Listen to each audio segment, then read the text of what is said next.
Shalom, selamat malam Bapak Ibu Saudara yang terkasih di dalam Tuhan. Renungan hari ini terambil dari Kolose 1 ayat yang 24. Begini firman Tuhan.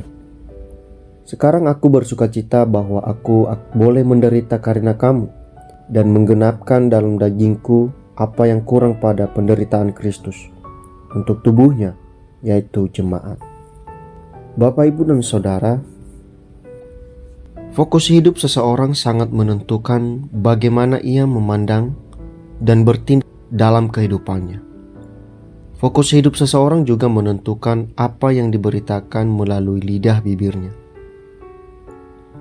Dalam surat Paulus kepada jemaat di Kolose, kita bisa belajar bagaimana Paulus selaku pelayan Tuhan mengerti dan memahami fokus hidup yang tidak bergeser sekalipun dalam penderitaan.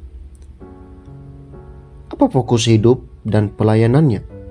Tentu Yesus Kristus.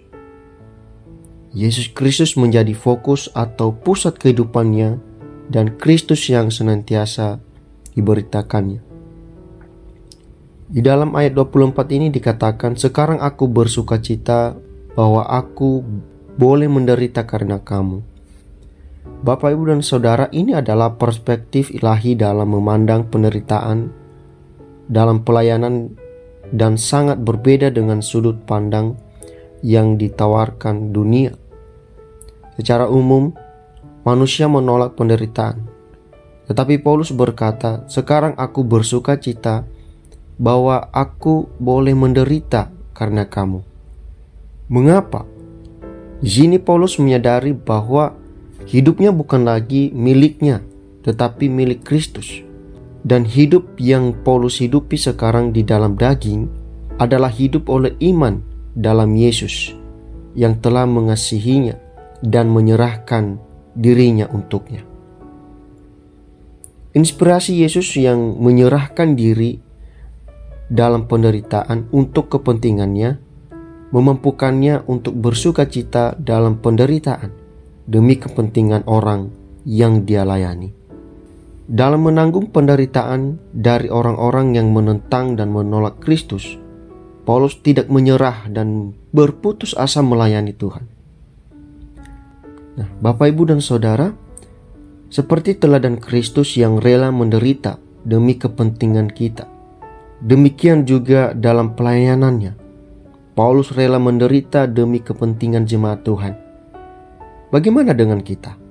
Apakah kita masih punya kerelaan dan bersukacita dalam penderitaan saat kita memberitakan kabar baik, saat memuridkan orang lain? Bapak, Ibu, dan Saudara, ingatlah bahwa Tuhan tidak hanya memberikan kepada kita kesempatan memetik dan juga menanam. Diperlukan kerja keras saat menanam. Kita mungkin akan mencangkul, menyiram, dan memberikan pupuk serta membersihkan untuk tanaman itu. Memang tidak mudah, tetapi biarlah kita tetap bersukacita melakukannya karena tujuannya jelas, yaitu buah yang dihasilkan. Demikian juga melayani dan memuridkan orang lain. Tidak mudah, tetapi biarlah kita tetap melakukannya dengan bersukacita di dalam Kristus. Tuhan memberkati. Amin.